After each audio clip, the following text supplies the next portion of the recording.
Hi, ഞാൻ ഐഷ സമീഹ. നിലമ്പൂരിലാണ് താമസം.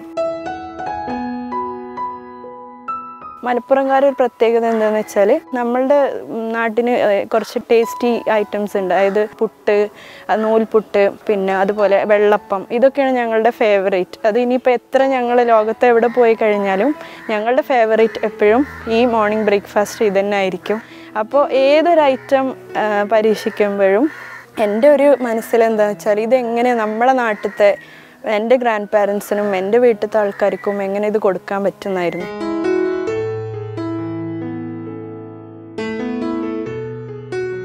എൻ്റെ ഹോം ഷെഫ് റെസിപ്പി ഇതാണ്, പെസ്റ്റോ റൈസ് നൂഡിൽസ്. ഇതൊരു ഹെൽത്തി റെസിപ്പിയാണ്. ഒരു ഓർഗാനിക് പെസ്റ്റോ സോസ് വെച്ചിട്ട് ഡബിൾ ഹോഴ്സിൻ്റെ റൈസ് എവയിൽ ഇട്ടിട്ടുള്ള റെസിപ്പിയാണ്.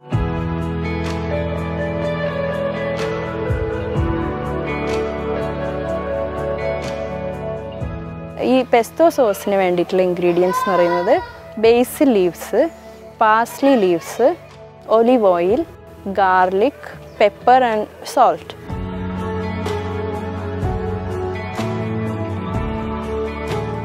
പാസ്ലി ലീവ്സും ബേസിൽ ലീവ്സും നമ്മുടെ ഹോം ഗാർഡൻ അല്ലെങ്കിൽ കിച്ചൺ ഗാർഡനിൽ നമുക്ക് ഉണ്ടാക്കാൻ പറ്റുന്നതാണ്. അല്ലെങ്കിൽ ഡ്രൈഡ് വേർഷനും ഉപയോഗിക്കാം.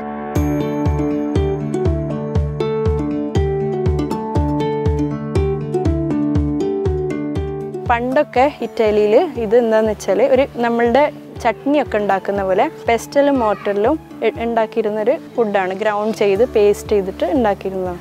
ഇത് സാലഡ് ഡ്രസ്സിങ്, ടോപ്പിങ്സ്, പിന്നെ സാൻഡ്വിച്ചസിൽ ഒക്കെ യൂസ് ചെയ്യാം. അപ്പോൾ ഇതാദ്യം മിക്സിയിൽ ആണ് ഇപ്പോൾ ഞാൻ ഉണ്ടാക്കുന്നത്.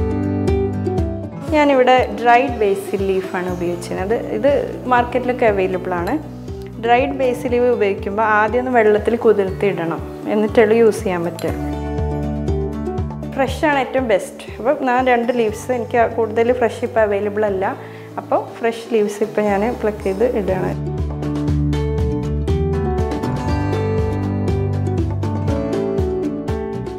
പിന്നെ മെയിൻ ഒരു സീക്രട്ട് ഇൻഗ്രീഡിയൻ്റ്, അത് ഞാൻ എൻഡിൽ പറയാം. ക്രീം ഒന്നെങ്കിൽ നമ്മളുടെ പാർമീസിയൻ ചീസ് ഉപയോഗിക്കാം, അല്ലെങ്കിൽ നമുക്ക് പ്യുവർ വെജ് ആണെങ്കിൽ അവക്കാഡോൻ്റെ ക്രീം ഉപയോഗിക്കാം. ഞാൻ രണ്ടിലും നോക്കിയിട്ടുണ്ട്, നല്ല ടേസ്റ്റാണ് രണ്ടും.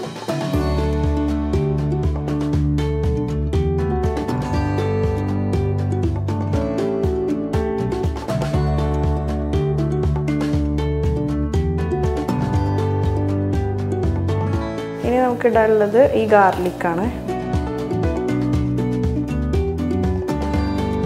പെസ്റ്റോയിൽ ഉപയോഗിക്കുന്ന ഞാൻ പറഞ്ഞിരുന്ന സീക്രട്ട് ഇൻഗ്രീഡിയൻറ്റ് ഇതാണ്, നട്ട്സാണ്. അത് പൈൻ നട്ടാണ് ഇറ്റാലിയൻ ഇതിൽ ഉപയോഗിക്കുന്നത്, അല്ലെങ്കിൽ വാൾനട്ട്. രണ്ടും വളരെ ഹെൽത്തിയാണ്. പിന്നെ റെസിപ്പീനെ സോസിൽ നല്ല ടേസ്റ്റി ആയിട്ടുള്ള ഇതാണ്. ഞാനിവിടെ ഗ്രൗണ്ട് യൂസ് ചെയ്യുന്നത് വാൾനട്ടും കാഷ്യൂ നട്ടുമാണ്. നമുക്ക് നമ്മളെ നാട്ടിൽ അവൈലബിളായ ആൽമണ്ട്സും കാഷ്യൂ നട്ട്സും വേണമെങ്കിൽ ഉപയോഗിക്കാം.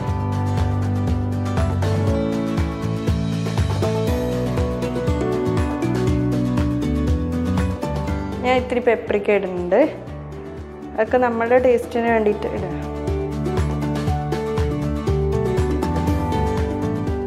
എന്നിട്ട് ഇതെന്ത് ചെയ്യുക, നന്നായി ഗ്രൗണ്ട് പെസ്റ്റിൽ അത് വെച്ചിട്ട് ചെയ്യുക, അല്ലെങ്കിൽ മിക്സിയിൽ നന്നായി ഗ്രൗണ്ട് ചെയ്യുക. ഒലിവ് ഓയിലൊക്കെ വേവിക്കാതെയാണ് യൂസ് ചെയ്യുന്നത്. എന്നിട്ട് ഇത് പേസ്റ്റ് മാറ്റി വയ്ക്കുക. ഞാനിവിടെ കാണിക്കാൻ പോകുന്നത് ഒരു ചിക്കൻ ക്യൂബ് ആക്കിയിട്ട് അതിൽ വേണമെങ്കിൽ ഉപ്പും കുരുമുളകും ഇട്ടിട്ടൊന്ന് മാരിനേറ്റ് ചെയ്തൊന്ന് വേവിച്ചെടുക്കാം.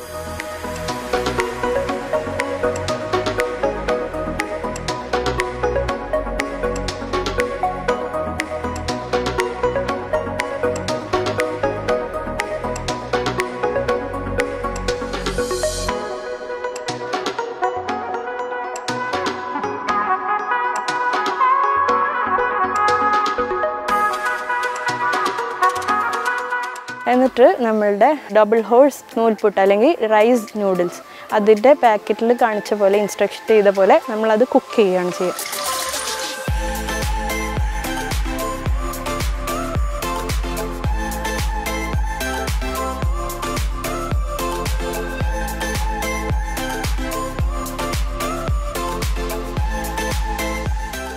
എന്നിട്ട് ഒരു പാൻ എടുത്തിട്ട് അത് ഹീറ്റ് ആകുമ്പോൾ ഇവിടെ കംപ്ലീറ്റ്ലി ഒലിവ് ഓയിലാണ് ഉപയോഗിക്കുന്നത്. ഒരു ഇത്തിരി ഒലിവ് ഓയിൽ ഇട്ടിട്ട് ഹീറ്റ് ചെയ്തിട്ട് നന്നായി ഹീറ്റ് ആകുമ്പോൾ അതിലേക്ക് ഈ ചിക്കനും അതുപോലെ ഈ സോസും ഇടുക. അതൊന്ന് ഒരു പച്ച മണം നന്നായി പോകാൻ പാടില്ല, കാരണം നമുക്ക് ഈ പച്ച ചുവ വേണം. അതിലേക്ക് നമ്മളുടെ ഈ റൈസ് നൂഡിൽസ് ഇട്ടിട്ട് നന്നായി സോട്ട് ചെയ്യുക. ഒരു ഗ്രീൻ കളർ റെസിപ്പിയാണ്, കാണാൻ നല്ല ഭംഗിയാണ്.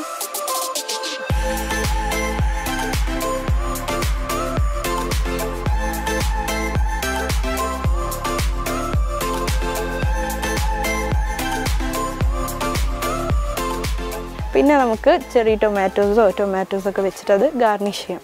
പെപ്പറിന് ഞാൻ പറയാം, നമുക്ക് ഗ്രൗണ്ട് പെപ്പർ, വൈറ്റ് പെപ്പർ അല്ലെങ്കിൽ നമ്മളുടെ നാട്ടിലത്തെ മുളക് പൊടി അങ്ങനെയൊക്കെ യൂസ് ചെയ്യാം. വേറെ ഒരു തരത്തിൽ ടേമറിക് അങ്ങനത്തെ ഒന്നുമില്ല. അപ്പോൾ എല്ലാവരും ട്രൈ ചെയ്ത് നോക്കുക. എൻ്റെ വീട്ടിൽ ഇത് നല്ല അക്സെപ്റ്റ് ചെയ്തതാണ്.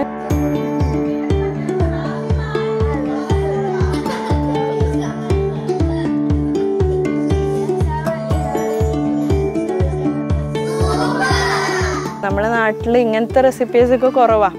നമ്മളധികം കോക്കനട്ട് അതുപോലെ അധികം ഈ വറുത്തരച്ച് അങ്ങനെയൊക്കെ ചെയ്യുക. ഇത് പറഞ്ഞാൽ വളരെ നാച്ചുറലായിട്ട്, ഇതധികം കുക്കിംഗ് ഇല്ല. ഇതാണ് ഇതിൻ്റെ 5 മിനിറ്റ്സ് ഒരു 7 മിനിറ്റ്സേ ഉള്ളൂ ഇതിൻ്റെ cooking.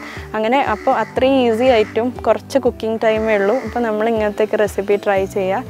Let's all go green, go organic as we are Keralite. Thank U.